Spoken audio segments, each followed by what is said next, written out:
Hello, my name is Bobbi McGrath, and I am a certified regenerative health coach, and I am here with my counterpart, Heather Sunderland. And you have registered for and shown up, or either watching the replay for our webinar called Why You're Still Sick Even After Doing Everything Right. And we are going to be going through things that are going to be helping people that have chronic illnesses, Lyme, mold, SIRS, even long COVID, that we feel like there's three pretty big topics that we want to discuss tonight to share with you that potentially could move the needle on your health. So we're going to get going on that, and we will leave time for Q&A at the end and make sure that you write your questions down so you don't forget them. All right, first off, we're going to give you our connection information so that you know who we are or how to get a hold of us. And I am on the right. My name is Bobbi McGrath, and my dear friend Heather Sunderland's on the left. And we both have our own private health coaching practices. And you can see Heather's got Health Coaching by Heather, and I've got Be For You Health Coaching. But we also banded together last year and created Navigating Mold and SIRS. And we have our own business together that we put together a practitioner's course last year, and we've been wanting to put together a actual client course. And our group coaching program that we're going to be talking about tonight is part of that. So take a screenshot of that. We'll also put it at the end too, so that you know that you can get a hold of us. We've got a disclaimer here. We want to cover in our talk that this talk is educational purposes only. It is not prescriptive. It's not meant to establish a client patient or relationship or practitioner relationship. So take what you need and leave the rest. Well, welcome everybody. My name is Heather Sunderland, and we are both really glad you're here, Bobbi and I, for this webinar. If I ever look like I'm looking over to the side, it's because I'm admitting people as we're giving our talk. So forgive me for that. We're just going to give you an overview of where we're going. You're going to hear a very, very short personal overview of our healing stories. Then we're going to get into the nervous system, a very key missing piece on the healing journey, and drainage pathways, which is a big missing piece. We're going to talk about environmental toxins and how to connect the dots to your symptoms. And we're going to talk about some solutions. And then we're going to have some time for Q&A. So it's time to meet your presenters. My name, as I mentioned earlier, is Bobbi McGrath, and I am there on the left, and I am actually in my home sauna. It's a little bag sauna, and that was one of the tools that I used, and you'll learn more about our health stories, but it's one of the tools I used to recover from mold toxicity, heavy metal toxicity, and chronic inflammatory response syndrome. And we banded together because we are two health coaches on a mission. We have a 2-point mission that we wanted to share with you briefly tonight. But the first point I want to share with you is that we saw a gap in a provider's education and training about toxins and mold toxicity. And we felt like we really had to get out there and put something together for practitioners to train them. So we created a course last year called Navigating Mold and SIRS. And that was one of our key points, was that we wanted to make sure that we um, filled the educational gap. And I'm going to let Heather tell you what the heck she's doing and our other point in our mission. So I am sitting in a hyperbaric oxygen tank, and I did not use it for detox or for killing Lyme. I actually used it to help repair my nerves from Lyme disease because I had Lyme undiagnosed 22 years. So that's what I'm in. And the other part of our mission is to support mold and SIRS and Lyme clients and people with chronic health issues to restore their health using the regenerative approach and to reduce the suffering that people have. And just so many times we're misdiagnosed and people are doing treatments that are ineffective. So I'm going to introduce you to my friend and colleague, Bobbi McGrath. We actually met in health coaching school, and I am just very, very thankful for Bobbi because she is the reason that I found out I had chronic inflammatory response syndrome. Um, so I will be forever grateful. And she is an expert in dealing with trauma, and she taught me so much about the nervous system. She's an amazing health coach. Thanks, Heather. So real quick, we're both going to share our stories, and I wanted to just kind of point you to a few things. I am a certified regenerative health and detox practitioner and behavioral change specialist. And the reason I even got to regenerative health in the first place is because of Heather.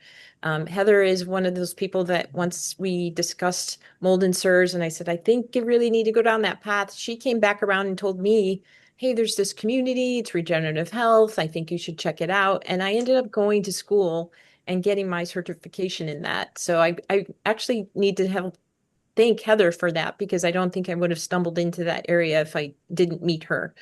But my health story is that I identified and restored my health from mold toxicity, heavy metals, PTSD, and then some co-infections from Lyme and chronic inflammatory response along with that. And what I want people to know is that detoxifying in our modern world is no longer just an option for people that want to feel better or look better.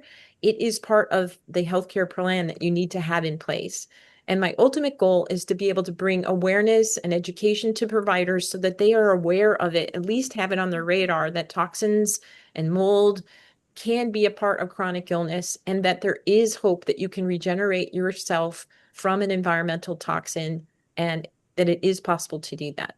And now I'm going to introduce you to Heather, my dear friend and colleague, and my co-owner of Navigating Mold and SIRS. She is a muscle testing whiz. She is incredibly smart. She's been through the ringer. And if you stick around long enough and listen to Heather's story, your mouth will hit the floor. But I want you to know that she is one of those people that is, if you are in her care and you are being coached by her, you have gold because she does an excellent job and she knows her stuff. Thanks, Bobby. So, um, I'm just going to tell you a little bit about my health story. You can read about my background there. But as I said, I had undiagnosed Lyme and Bartonella, 22 years, a lifetime of mold exposure. And it wasn't until 5 years ago I found out I had SIRS. I was very, very sick. Sorry, I'm admitting people, very, very sick, and very, very disabled, and a lot of acute pain due to neuropathy and the Bartonella.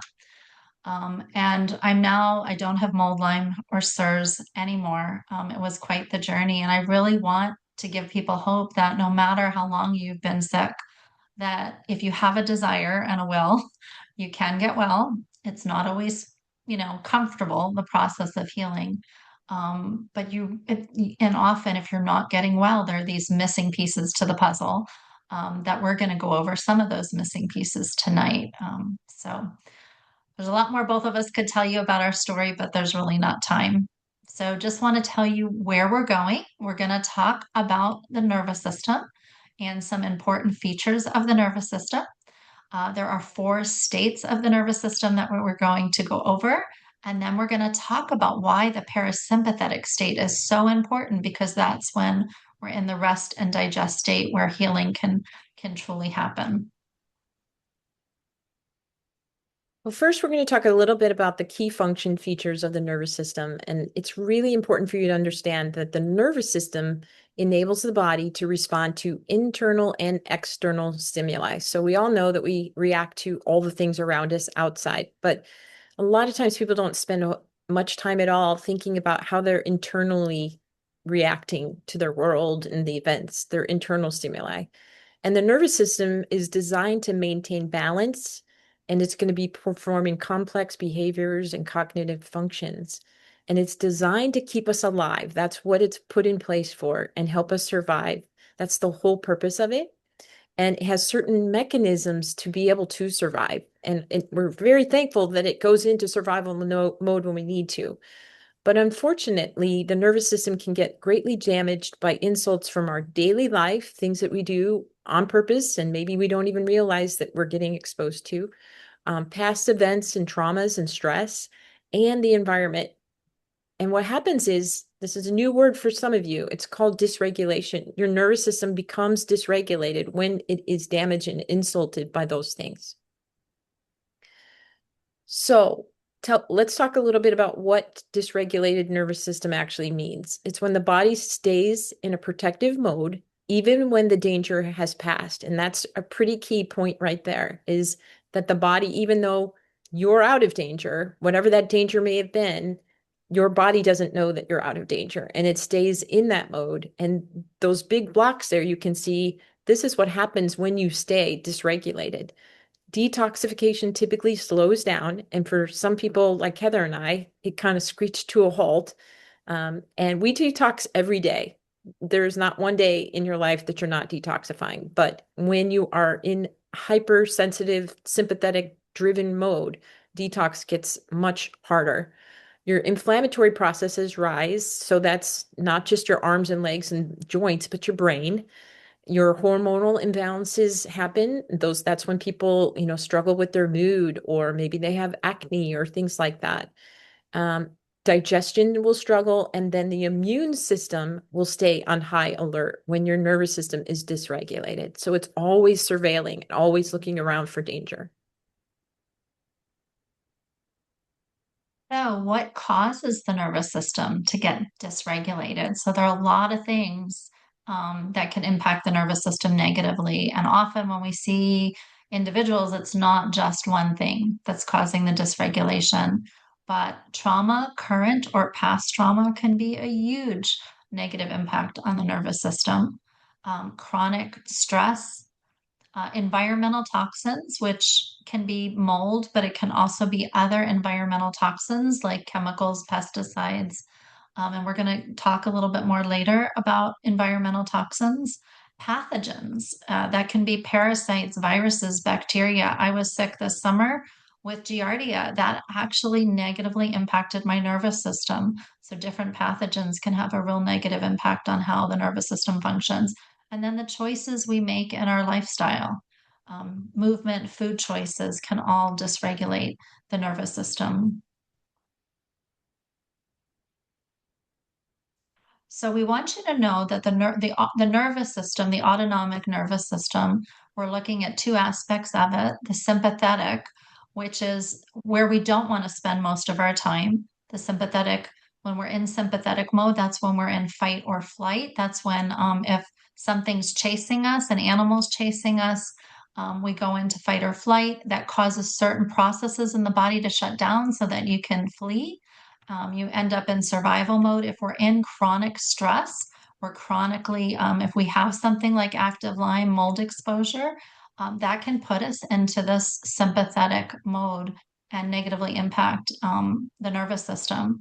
Where we want the body to spend more of its time is in the parasympathetic mode, because that's where digestion can happen, rest can happen, repair can happen, and the body is regulated. There's calmness when we're in the parasympathetic mode. Everything just works better when we're in the parasympathetic mode.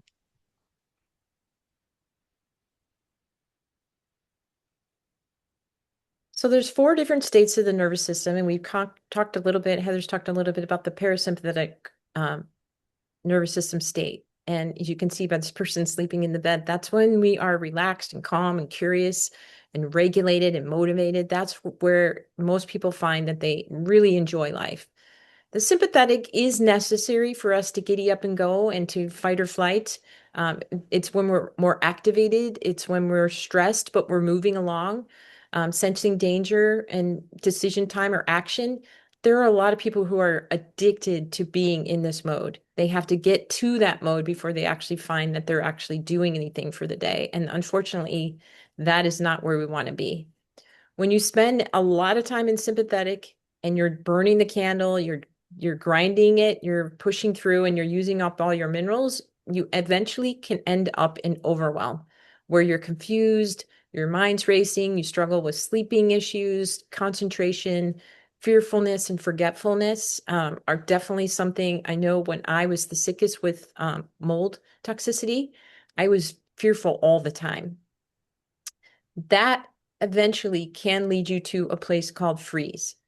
And that's where most people that you can see in this world, if you spend enough time people watching, you will see the people that are numb. They're just not there. They become reserved. They stop talking. Maybe they go limp or they zone out. They're just it's hard to reach them.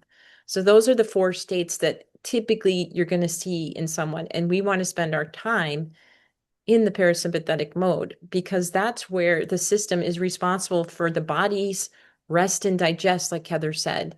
And so on the run eating is not a place in the sympathetic mode that you're going to be able to digest your food. Your things like digesting your food as part of this parasympathetic system is where the saliva and the enzymes are made. And so if you're in sympathetic, you're going to be trying to eat food and digest, and you're going to be struggling to actually assimilate and pull that food into your body and start to have the intestines move. Maybe your bile that's in your liver and your gallbladder that's designed to break down your fats. There's just not enough of it because the body thinks you need to shut down digestion because that's not something you would do in survival mode.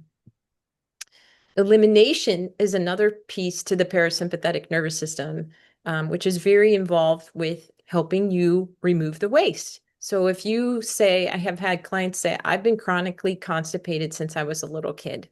That to me right away tells me that your nervous system, especially your vagus nerve, which we're going to talk about, has really low tone. And so contraction of the bladder is going to struggle. And the peristalsis, which is the wave-like motion in your contraction in your intestines, does slow down. And there you get constipation. Parasympathetic is also where we restore. So when we're sleeping, that's when most of the restoration happens. And if you can't sleep, then it's definitely something that you are going to struggle with because of the fact. Sorry, guys, I just had something show up on here. Um, because of the fact that you're in sympathetic. So if you're in a sympathetic driven mode, you're going to struggle with sleep. Therefore, restoration doesn't happen.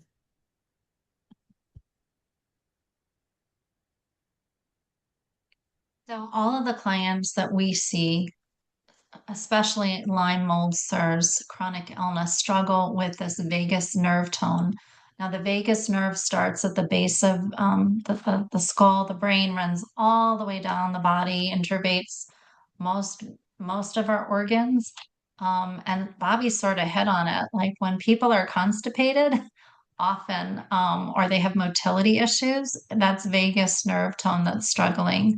Um, so when we have better vagal nerve tone, you're going to have better digestion, better motility with your gut. You're going to have better sleep. You're going to have less pain. It's going to decrease fight or flight. It's going to help you have more resilience. And we're going to show more about how to support your vagal nerve tone if you're doing group coaching with us. It's not something we're going to go over here. But 75% of the parasympathetic nerve fibers come into that 10th cranial nerve called the vagus nerve and run down the body. It's a very powerful thing to help your vagal nerve tone.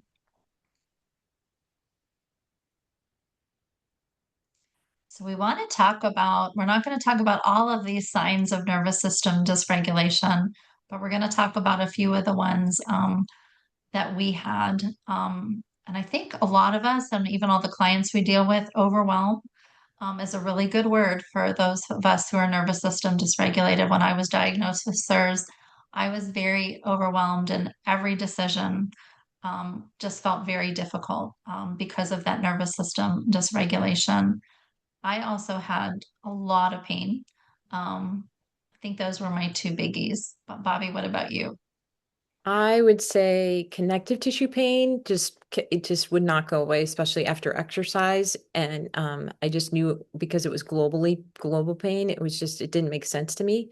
And then the emotional piece of it, because I coincided my PTSD with mold toxicity and menopause, it was like a perfect storm to be crying at the grocery store. I mean, just I couldn't keep it together. So those are some things. But that list is not exhaustive. Believe me, there's a lot of signs of the nervous system regulation that we just don't have time to go into tonight.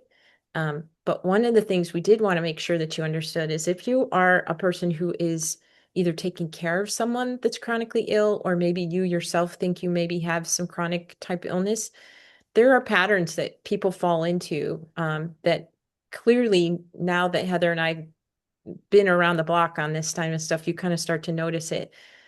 Someone who's emotionally or nervous system dysregulated is going to be very hyperverbal. Maybe that means they go from one story to the next story to the next story, and it's not really a two-sided conversation. They're not asking you questions. They talk in circles and they're very repetitive. And then they can also be a person that really, really struggles to make a decision.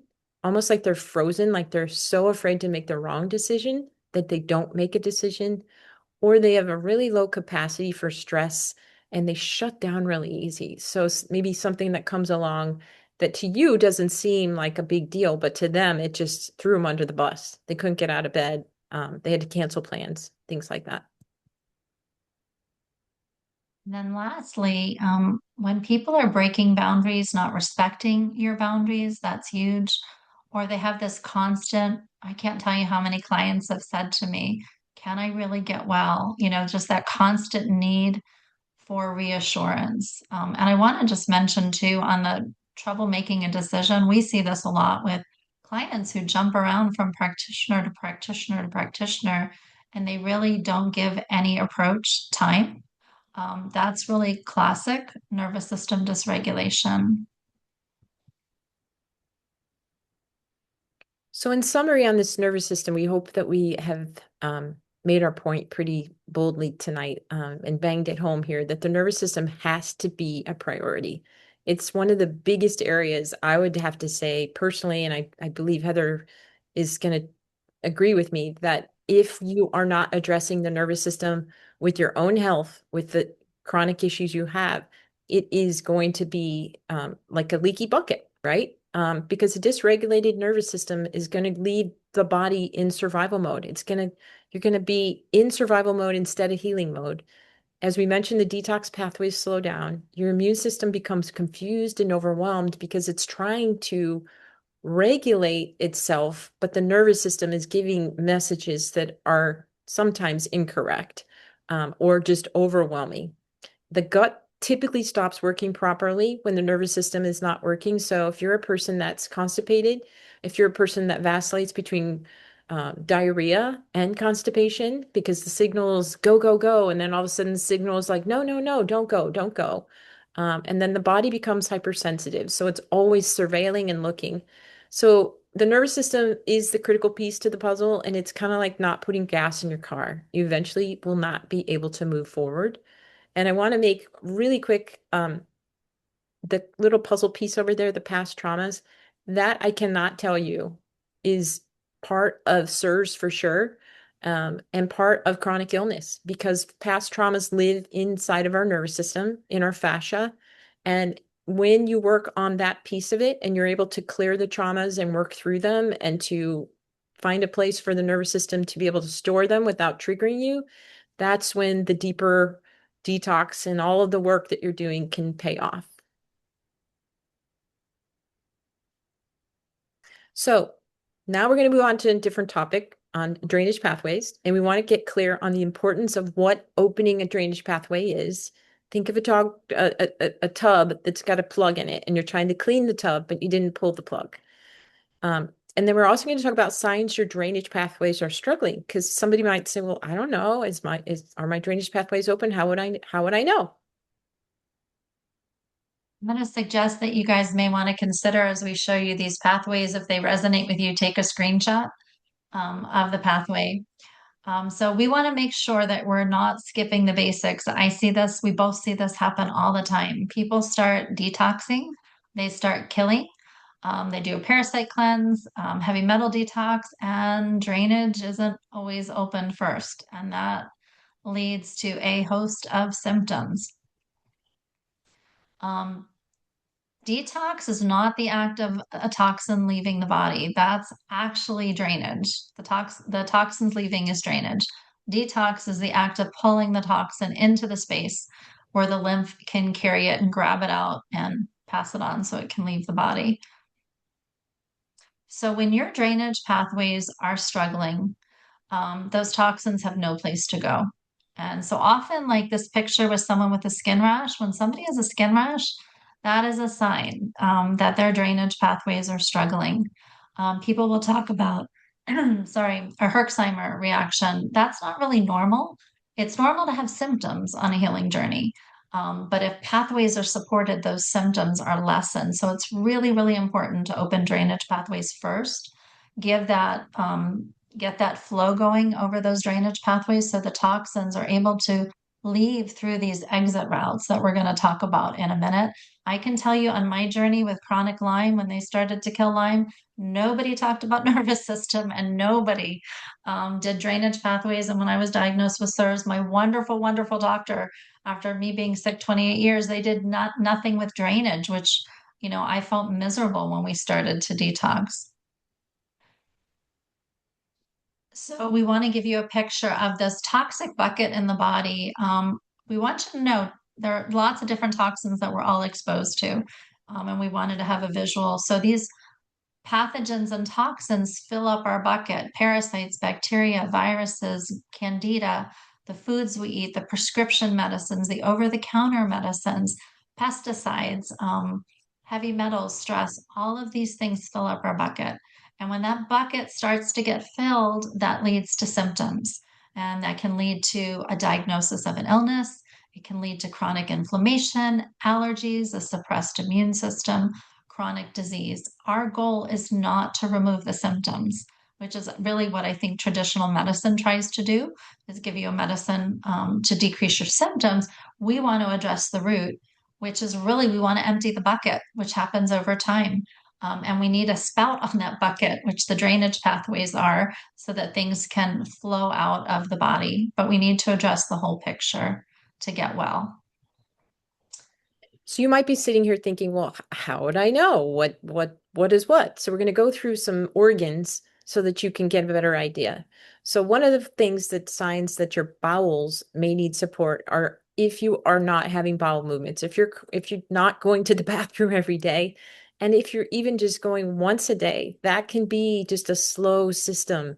And having a little maybe travel or something disrupt it, and bang, all of a sudden it's 2 or 3 days you haven't gone. If you have loose stools or diarrhea, definitely is needing support in the bowels area. Constipation or hard bowels, where your bowel movements where you're having to struggle to go. Your body's sending the signal to go, but it's just not comfortable. And then gas and bloating and cramping, things that are just very uncomfortable for a lot of people. The next one would be liver. So you can kind of palpate where your liver is. It's on your right side of your body, right below your ribs. So if you took your hand and you put it on the kind of the slanty side of your ribs and curled your fingers underneath your rib cage and gave it a little press in there, that's where your liver is. If you are feeling discomfort or pain when you press in that area, that could be a definite sign that your liver is overloaded. Dark circles under your eyes is a really big giveaway. I know when Heather and I see people, we can kind of see, oh, wow, those dark circles, that person really needs some liver support. Nausea in the morning is definitely something. You can read the rest of them, like waking up between 2 and 4. That's a big tip off. And then obviously, if you're going through some like jaundice and things like that, that is absolutely going to be a dead giveaway that you've got liver issues. Signs that your gallbladder may need support, and your gallbladder works in tandem with your liver, and it stores the bile that your liver makes. So if you have pain in your upper right abdomen, often after eating like a fatty food, pain in your abdomen or your back. I know a lot of times people can have shoulder pain on their back from the fact that they have gallbladder issues. Nausea and vomiting, the dark circles definitely. Unexplained weight loss can be something that people don't realize could be the fact that you've got a gallbladder issue. You can keep an eye on your urine and see what color it is. And then obviously jaundice or fever and chills that may indicate like that you could have actually have an infection in your gallbladder. And it is one of the most um, highest number of surgeries done is a gallbladder removal in this country. Unfortunately, it becomes commonplace, and losing an organ is not should not be common. Signs your kidneys may need support if you are running or rushing to the bathroom and having frequent urination or needing to get up in the middle of the night. Especially if you stop drinking, like say after dinner and you're still getting up at night. Pain maybe over your low back, above your kidneys, or one side or the other, or both. Stagnated lymph, kidney disease, and then rashes. And then your adrenal glands sit on top of your kidneys, and that could be something that would also need to be supported so that your kidneys can have a break? I'm going to talk about the lymphatic system, which is really the sewer system of the body that carries these toxins to the bowels and to the kidneys. Um, and when we get our lymph gets really congested, you can get really, really tired. You can have increased pain, headaches. I've experienced this on and off on my healing journey, and it was really surprising. You can have swollen lymph nodes, you can have constipation, you can have brain fog. On the next slide, and I experienced a lot of this, you can have heaviness in your limbs, or you can have actual swelling or tingling. And I had a lot of that, and that was usually my sign I needed additional lymph support on the journey. Now, the lungs, everybody's different. I sort of needed support in all of these pathways on my journey. But the lungs, you can have coughing or you have like an irritation in your throat, that heaviness on your chest, shortness of breath, or difficulty exercising. The lungs may need some additional drainage support to help these toxins clear out. The skin is a big one for a lot of people. It was an area where my husband really struggled. He had rashes, eczema, dermatitis. Some people will get acne, but anytime something's coming through the skin, it's a symptom. It's not the root. So we want to make sure we're addressing the root cause, that your other drainage pathways are supported. And then sometimes we might need to do something specific for the skin, like sweating. But usually it's a sign that other pathways are backed up.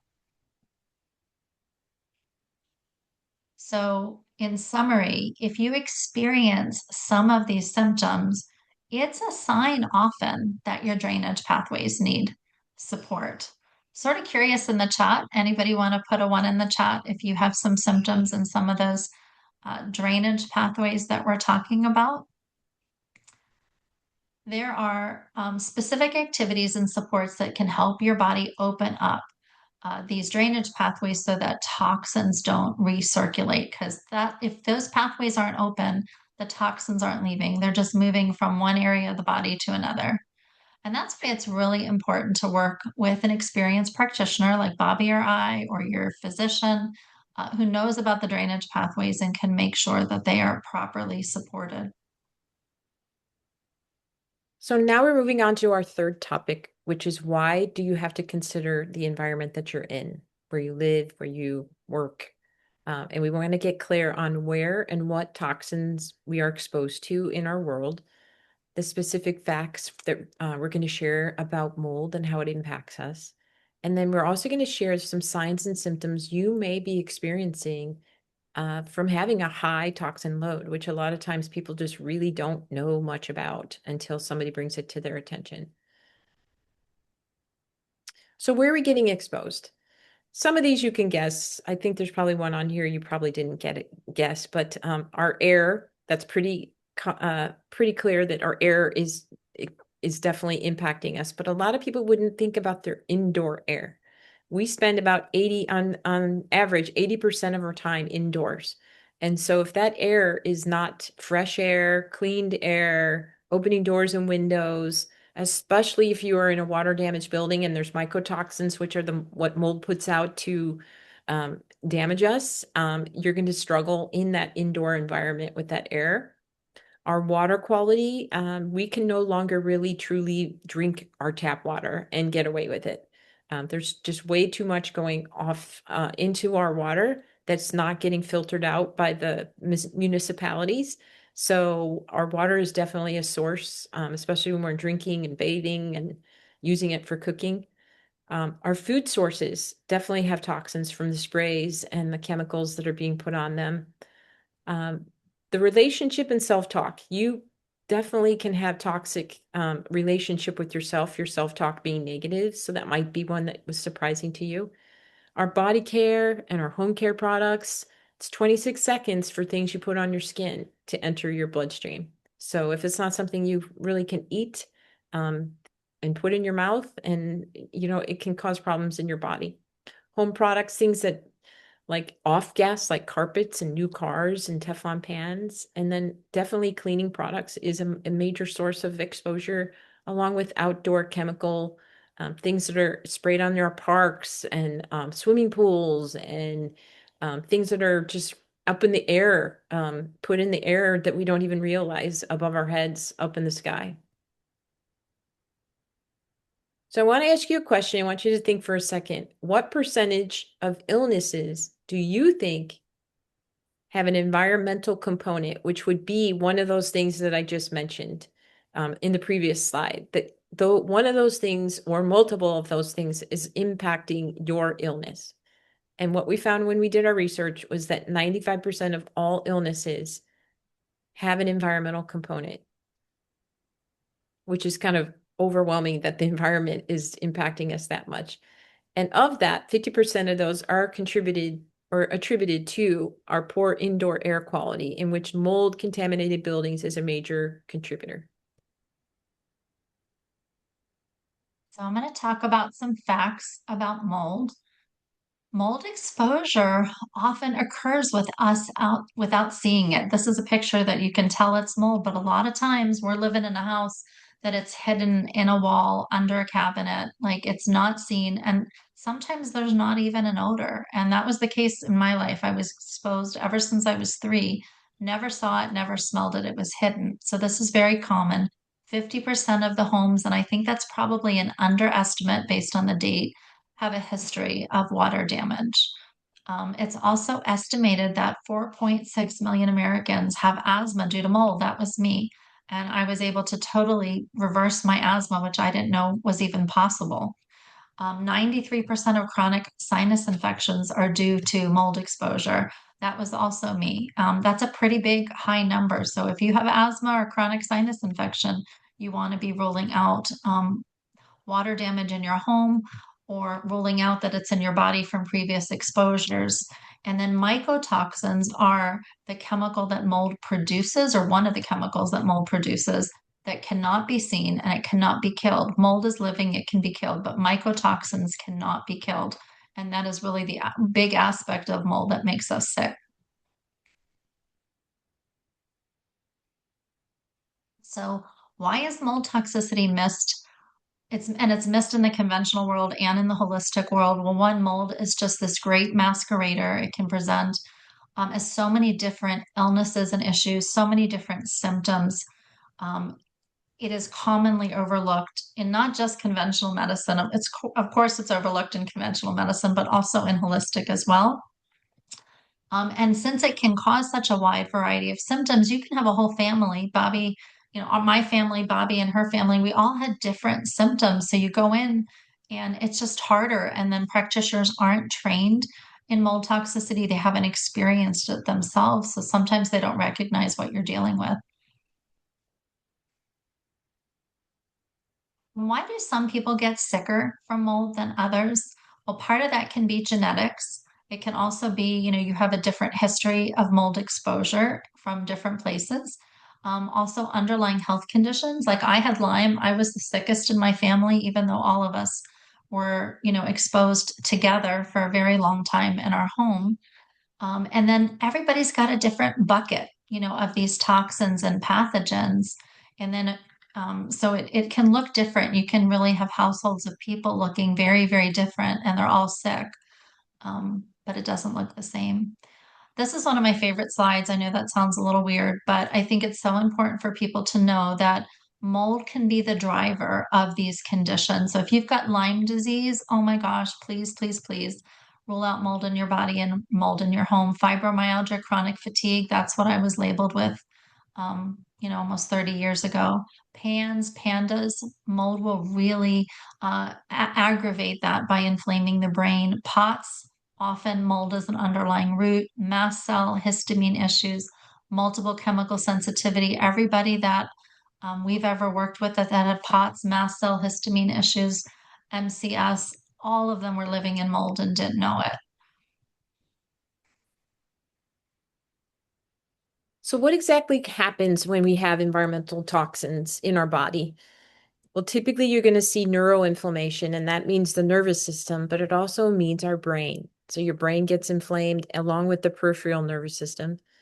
Your mitochondrial, um, which are the powerhouses in your cell, they produce the ATP that our body and cells run on, gets damaged. And when you can't make the energy, the body's going to be fatigued and it's going to fall behind in all of the things it's trying to do. Oxidative stress, which is the internal rusting process that goes on. So you think about it like a little metal shovel outside that's gonna be, rusting in the rain. That's what's happening inside our body, and that picks up when we have toxin overload, along with tissue damage. So you've got tissues that are breaking down, tissues that have bad cell membranes, tissues that are letting things in and keeping things out. You're also going to be coming with toxin with a high toxin load. You're going to have issues with pre-existing conditions like Lyme disease. If you have Lyme disease, maybe and you get a toxin hit, your Lyme disease symptoms come back, or your EBV kicks in. Um, a lot of times people kind of go up and down depending on the fact of they're in toxins, they're out of toxins, and then their symptoms increase. And then global inflammation. That was really something that was my issue. My brain was on fire, and so was my body, where everything just was inflamed. So we're going to share some of the symptoms that can happen from toxicity. And for a lot of people, these can be the symptoms of mold exposure, but it also can be the symptoms of just an overloaded toxic bucket. Insomnia is really classic symptom of toxicity. Cognitive difficulties. Everybody, Bobbi and I see, have brain fog, poor memory, and both of us were there. Pain, as you've heard, and when people have fibromyalgia kind of pain, pain that moves around, very classic of toxicity. Numbness and tingling is very classic, and we mentioned sinus and lung issues, which are very, very classic of exposure to water damage. Vertigo or dizziness is definitely something that people don't would maybe not connect to a toxicity level. But I know I had a client who went to London on business, stayed in a kind of a water damage building hotel and got vertigo while she was there. And it took a while when she got home for us to get it detoxed out of her system and feel better. Tinnitus, that's one of my Achilles heels for sure. And then you've got all these other things like digestive issues, significant fatigue, the kind of fatigue where you don't want to get out of bed, you can't go to work, you just drag through the day. Changes in mood, that's a huge one. If you know somebody that used to be mild-mannered and under control, and now they've burst out with anger and um, struggle with their emotions, that is a big sign that toxicity could be an issue. And then hormonal imbalances and excessive thirst, those all go kind of in the same bucket of just too much toxicity in the body. So a couple facts we'd like for you to know before you head out tonight is that it's estimated that at least 40% of the population suffers from some type of chronic illness, and that these cases have mold potentially as the root cause. And then people suffering from mold illnesses are often misdiagnosed improperly by conventional medicine, or they're dismissed or given some type of medication for a symptom, like Heather said, but doesn't really get the mold out of their body. And then the last thing, which is really important, is without addressing the root cause or the driving force behind your symptoms, individuals will remain stuck in a cycle of ineffective treatment and probably continue to pop from one practitioner to the next and spend a lot of money. Can I say something there, Bobbi? Yep. That was me. I just got sicker and sicker and sicker and was in the traditional medical system and was given drug after drug after drug after drug to deal with my symptoms. And we didn't know I had active Lyme and I was living in mold. And then the drugs just made me more toxic as well. And I just got worse. I mean, so if that's you, you want to be looking at toxicity. So I want you to think for a second, because a lot of times people don't really think and go backwards, but think about a time you could have been exposed to a water damaged building. And I will give you one. My son was a freshman at the University of Iowa in his dorm room, and his air conditioning in the first couple months of school was leaking. And they finally called somebody and they opened it up and it was full of mold. And of course, the school, took the unit out and gave him a new unit. But now that air conditioner had been blowing mycotoxins all over the room. and on their clothes and all their stuff. He had sinus issues that he never had before he went there. So he may not think about that now as an adult, but it was definitely something at the time. I was like, oh my goodness. So did you grow up in a home that possibly flooded? And I don't mean furniture flooding, like furniture floating flooding, but just flooded. Your parents maybe cleaned it up, threw out the carpet, and you moved on. Or were there water leaks under under your sinks or some other place? Was there a musty odor in your home, school, or workplace? Did you have, did you have chronic sinus infections or asthma? That's often related to water damage. And when you left your home, you went on vacation, did you go, oh my gosh, I felt so good? And then you come back and you feel awful? That's really a sign that you're probably in a water damaged building if you feel better out of the house than you do in the home.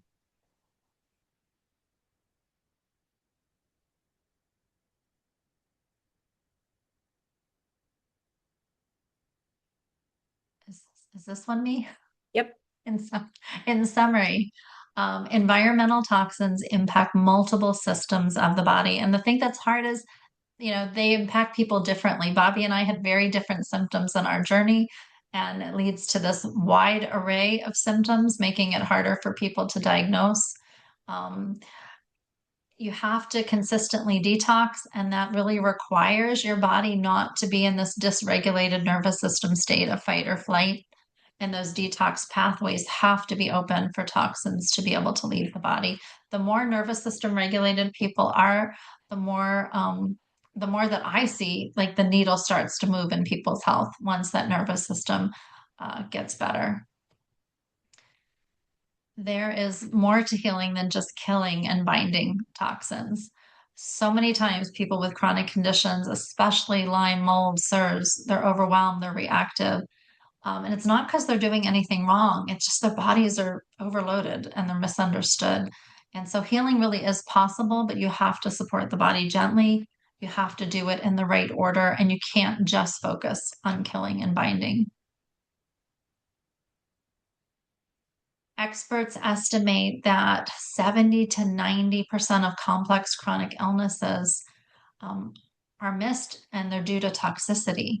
And toxicity gets missed in traditional and holistic medicine. The reasons it gets missed are things we talked about. The symptoms sort of look like everything else, could be labeled as something else. There's this big lack of awareness and training. That's why Bobbi and I created our course. There's a lot of limitations to the tests out there for toxicity. They don't show body burden. Um, and these toxins, a lot of them are not being seen. They're not always visible to your naked eye. So it's hard for people to wrap their head around it. And people move around, they sort of forget about, oh, that exposure in their college dorm or in their house that flooded when they were newlyweds, and they don't connect the dots. And then mycotoxin testing and environmental testing assessments, they're just not routine in the medical, holistic, or traditional world.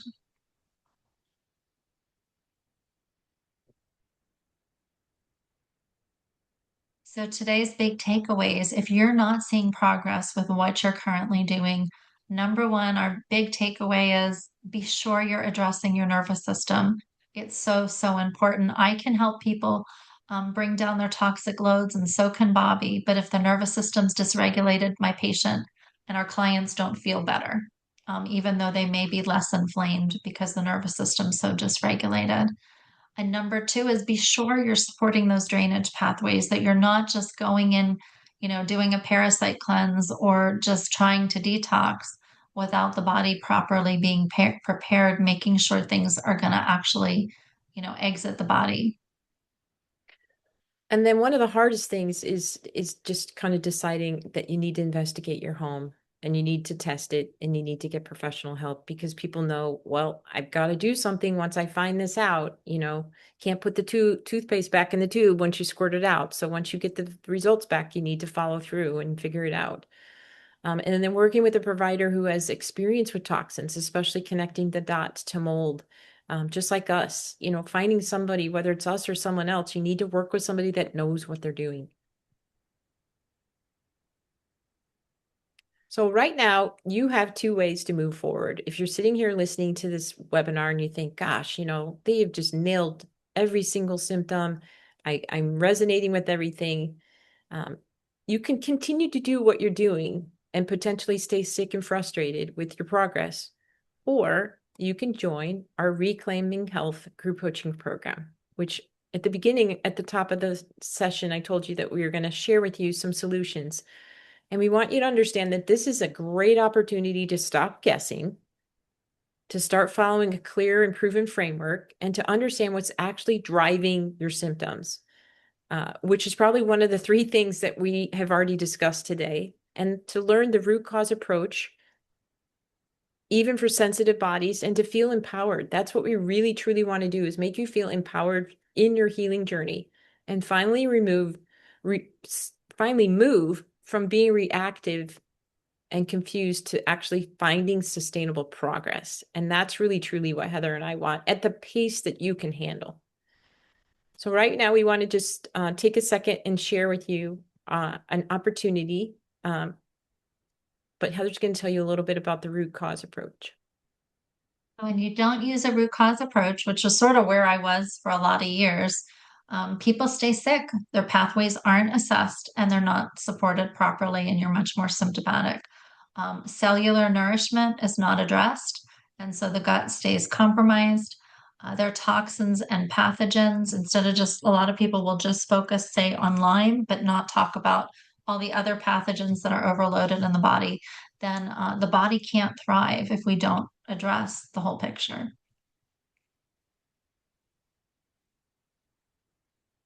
So support and guidance really matters. I know all of us in the world who are chronically ill, it's such an isolating thing. And I definitely felt very isolated. I think because Bobbi and I became friends, that was so much less isolating because we could support each other. But prior to Bobbi, I didn't have a community. Family and friends don't get it. Um, so, healing foundations are simple. They're not always easy to apply alone. And that's why we're creating something where there's support and guidance. When nervous system regulation, drainage aren't addressed, then people aren't resilient. And then detox backfires. People have all these symptoms. People feel like they're stalling. There's fear and confusion. Why am I having these symptoms? Oh my gosh, what's happening? Is the Lyme back? What's going on? People blame themselves instead of the fact that there's an order and an accurate way to do this in a systematic way. So the work is really about pacing yourself, doing it in a wise way, making it personalized for you, and that there's support so you don't have to figure it out alone. So we want to invite you to uh, learn a lot about the Reclaiming Health program. And we're actually going to be kicking this off next Monday. It's going to be a weekly on Monday night program. It's going to be recorded, and it's a 12-week online group coaching program, meaning that you're going to show up with a group of people that are looking for a safe environment, a structured space to learn in and apply the missing foundations that we've been talking about tonight. So there's no mystery in what we're doing in this program. We're going to be covering a lot of ground, but we're going to be going at a pace that you can handle. And that's what's nice about this, is that it is a pace that everybody can go at their own pace. There's no expectations. You're going to get two coaches, which is great. You're going to be guided by us on a weekly basis. We're going to start off every single session with nervous system regulation. So by the time you finish the 12 weeks, you will know how to regulate your nervous system and what it likes and what you like to do with it. We're going to support you with how to work on your drainage pathways and the foundational practices that we've talked about tonight. And we're going to be providing you with tools like trackers and PDFs and weekly homework that's going to be working with you and your lifestyle and what you're doing. And you're going to be able to work on that. And you're also going to be able to have an encouraging community, which is exciting. We're going to actually have an online community where you can go to a place, you can share your wins, your struggles, you can ask questions, and people heal faster and longer in community. The research and studies have shown that. And it's also a place where your symptoms are not dismissed. There is not one thing that we would say, well, that's not mold or SIRS or Lyme, that's probably just in your head. And so we want you to know we've walked this road ourselves and we're really excited to support you on your journey. So let me show you a little bit about what this cost is, because that's typically the next question people ask, like, sounds great, but what does it cost? So right now we are hosting a fast action bonus for those people that are really ready to jump in to the 12 weeks Reclaiming Health Group Coaching Program. And it's $697. That's paid in full. There's no extras, there's no add-ons and things like that. And that price is good through this Friday, February 6th. So on February 7th, it will go up to $897. And we start next Monday, like I said, Monday night. And you're getting two experienced coaches, like we mentioned, nervous system support, and it's going to be about a 75-minute call.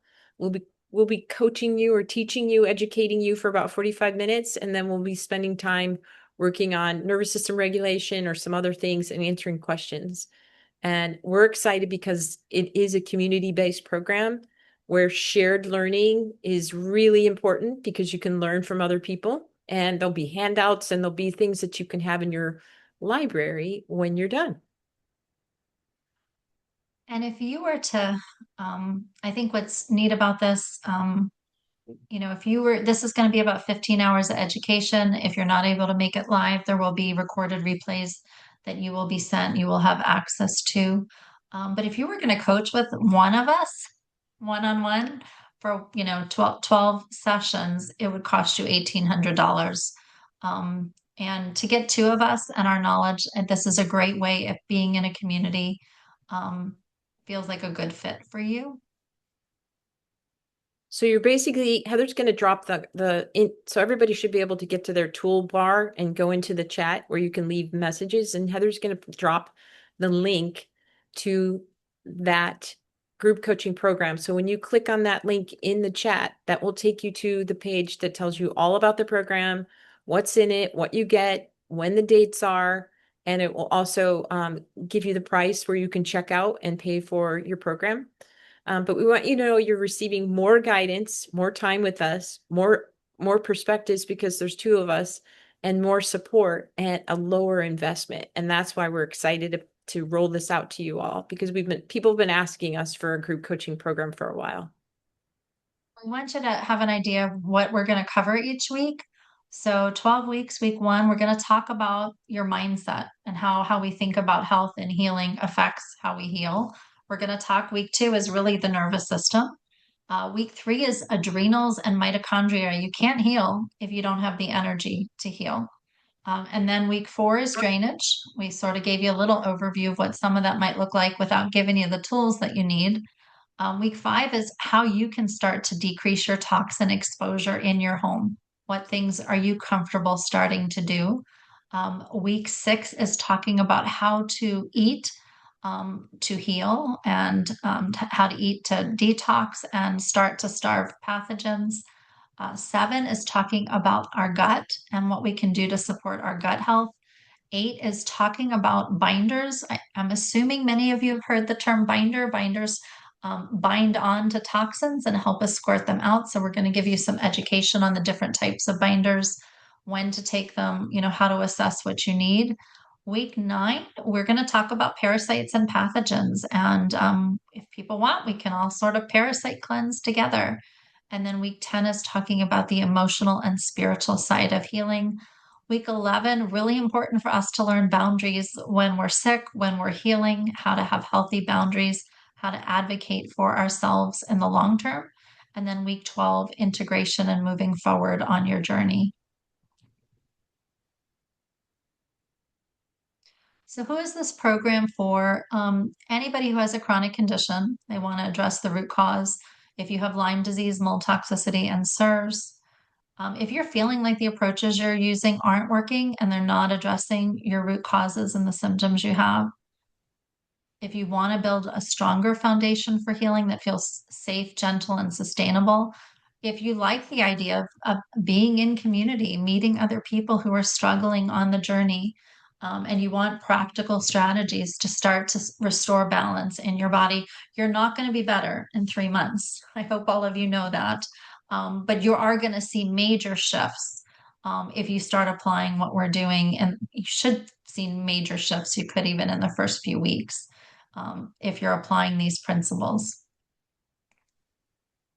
So we're going to show our final slide with our contact information and do Q&A, but I want you to think really quick here. Where do you want to be with your health by the beginning of the summer? Because if we start next week on the 9th of February and you go 12 weeks, that is the first week of May. Summer comes around Memorial Day. What does it look like for you? Where do you want to be for your health? Where do you hope to be? And joining the Reclaiming Health group health coaching program could be that springboard that can get you to that place that you'd like to be in May and really set you up to go into 2026 in a much healthier state. And we're not going to claim that we can fix everything, but we can definitely make a dent in what you're doing by focusing on the foundations. And that long-term time with us, I think, is really where we're going to find the most benefit. And for those of you who've stayed all the way to the end, we have a little toolkit for you. We've also probably put it in the replay that's going to be going out for the video, but it's a Mold Essentials toolkit. It is a PDF that we put together that's got a lot of information about mold and mold toxicity. And there's also resources and links in there for testing, for some other things that you can read about. And we want to help you take the next right step, whether you join the group program with us, coach with us privately. We want to make sure you have a tool that you can use if that's something that's on your radar. So Heather's going to pop that into the chat so that you have the mold toxicity toolkit link. And then we also have the group health coaching link. So there's two links in there that you can connect with us on those and jump into the group coaching program if that's been poking you in the side tonight that this is something that you need to do. We hope that you would join us. We'd love to see you. We're excited to get rolling next week with the crew that we've got collected. We've had a wait list building for quite a while. And this is our last connection slide. If you need to get a hold of us or have any questions about us, our practices, or the group coaching program, please reach out. And now we're going to move to the Q&A. Thank you, everybody. And Yes. the links are in the chat, and the links will go out with the replay as well. So I'm going to stop the share and we are going to go into Q&A. If you go to your chat or your toolbar, there's a section there that says raise hand. If you would like to come on off mute and raise your hand, we can do that, or you can just put it in the chat and we'll read through the chat and see what the questions are. I think there maybe even were some at the very beginning. Heather, did you see any of those? Um, yeah, I think Amanda, you were talking about what you were doing and wanted our opinion. I don't know if it was a question per se. I don't know if she's still here. Yeah. I'm not sure if she's still here. So I'm just going to say raise your hand or write your question in the chat, either one. If you're comfortable, our favorite part is questions, Yeah. and we usually get them at the end of a talk. Yeah. We had someone on, Jana, daughter, she and her daughter are diagnosed with SIRS following 3 years in a moldy house. Mm. Um, and then someone else said they were detoxing from mold, which led to multiple sclerosis diagnosis. So That's Amanda, you said you're taking a binder and glutathione. So it's always about making sure glutathione supports the liver detoxing, but some people, we went over, I think, 6 pathways. Some people need more than just glutathione. My liver and gallbladder were hit really hard with toxins. So I've needed, and everybody's different. We can't compare our journeys, but some people need a lot more support of their liver than just glutathione, or you may need support, of your bowels, your kidneys, your lymph. You may need support of your lungs. Um, Healing doesn't just happen with a binder. There's a lot more that goes on to healing than just binding those toxins out, although you may start to feel better because the toxin load's coming down if your pathways are properly supported. Yeah, I'm just kind of cruising through here. I see that the the links are in there. What is your, here, Katie says, what is your number one thing you do for nervous system regulation? Breathe. Breathe, breathe, breathe, breathe, breathe, breathe, breathe. So many people don't breathe. They breathe 1/3 of their lungs up here. They shoulder breathe. And you really do need to get that breath down into your lower lungs. You need to get the belly rising because the diaphragm, which is below your lungs, so you've got your two lungs here and your diaphragm sits down here. And when you do that belly breath, meaning the belly rises, if you watch a baby sleeping in a crib, their belly rises up and down.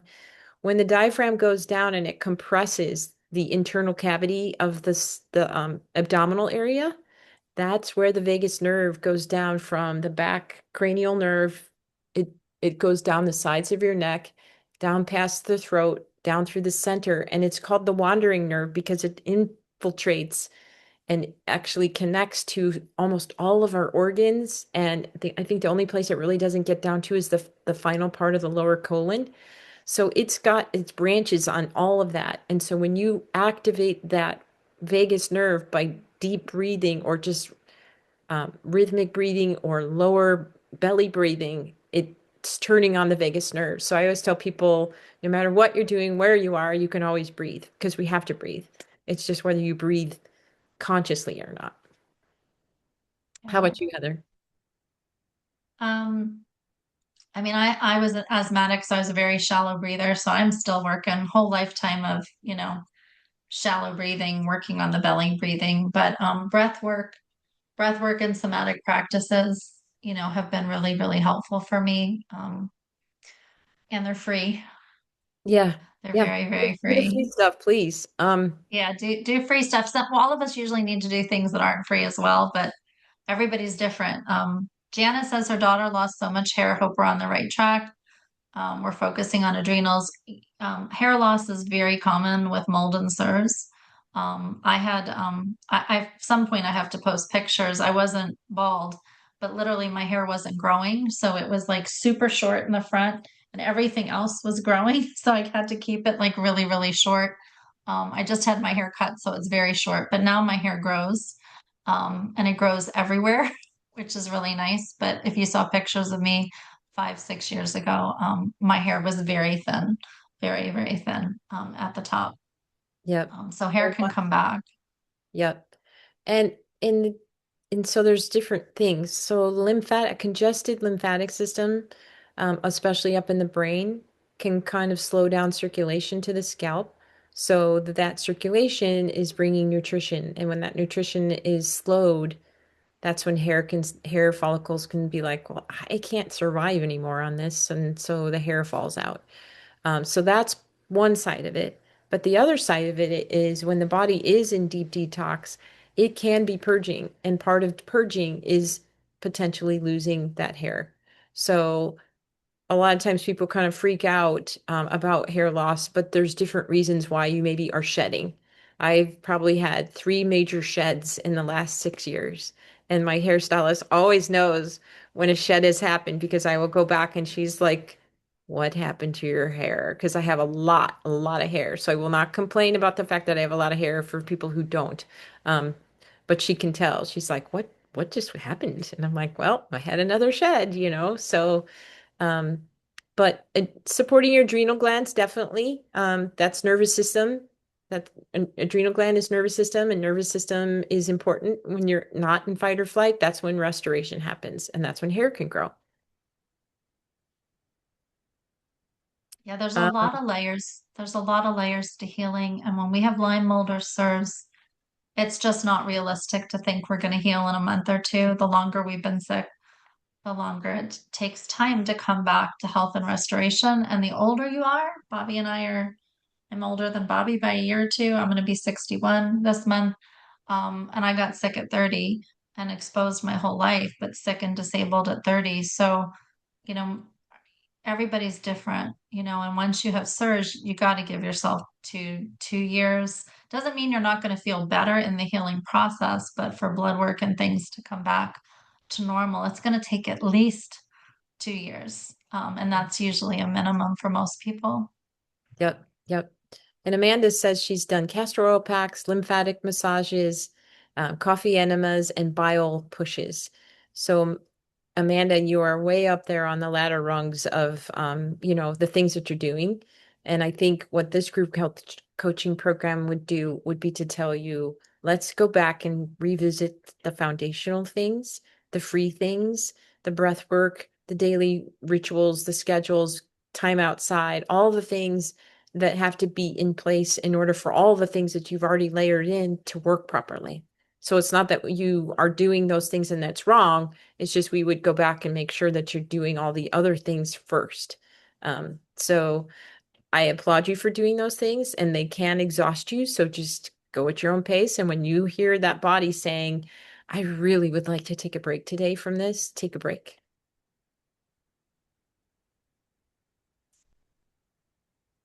What else? My favorite book on the vagus nerve is Assessing the Healing Power of the Vagus Nerve by Stanley Rosenberg. It's a very interesting book and one I will read again.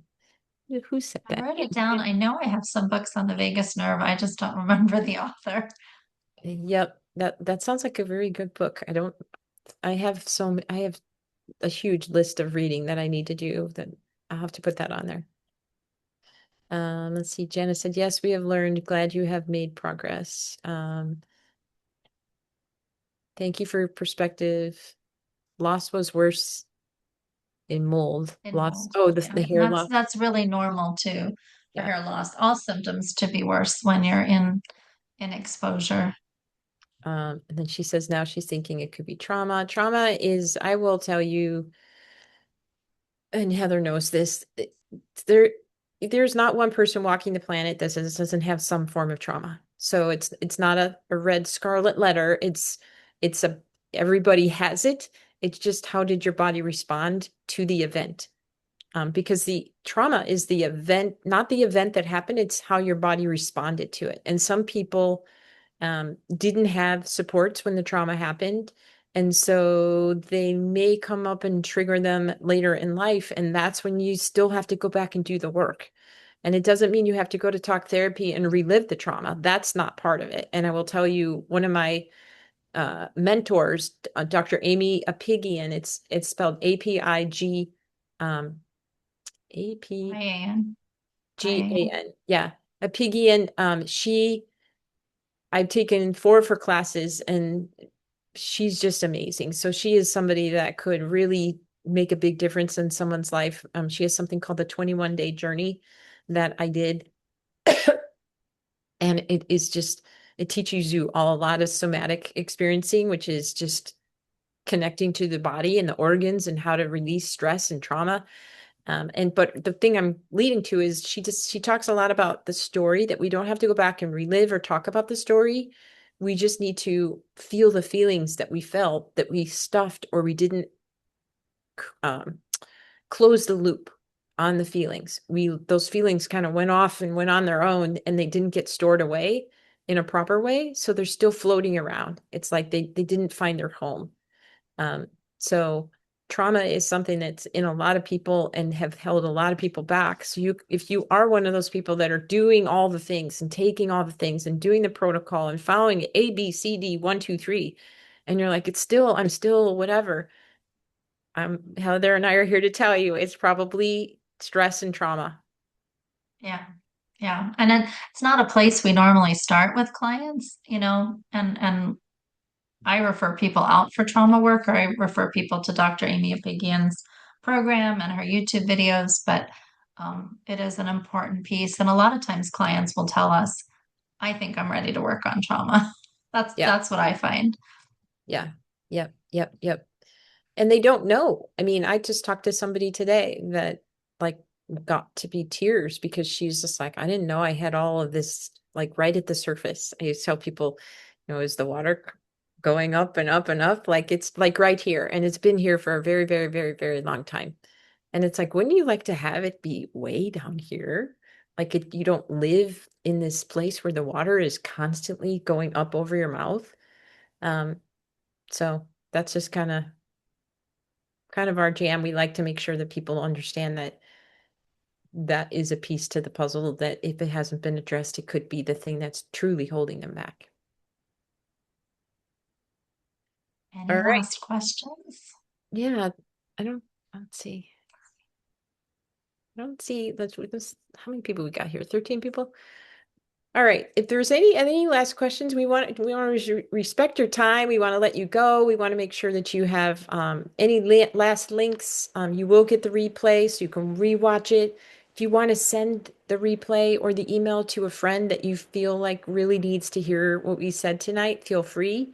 Um, we are not the gatekeeper on a lot of the things that we do for free. We want this to get out there. We want people to know about us. We want people to know about our group coaching program and share it. So thank you for showing up live. We really like to talk and see people live and not just talk to a camera. So thank you for your time. And you guys have a great evening. And we will be in your email box by tomorrow this time. Right, Heather? Yes, yes. Thank you, everybody. And yeah, thank you for your questions and your patience with us. Yep. All right. Have a good night, everybody. We're going to sign off. Take care and Good night. remember to just keep an eye on your email.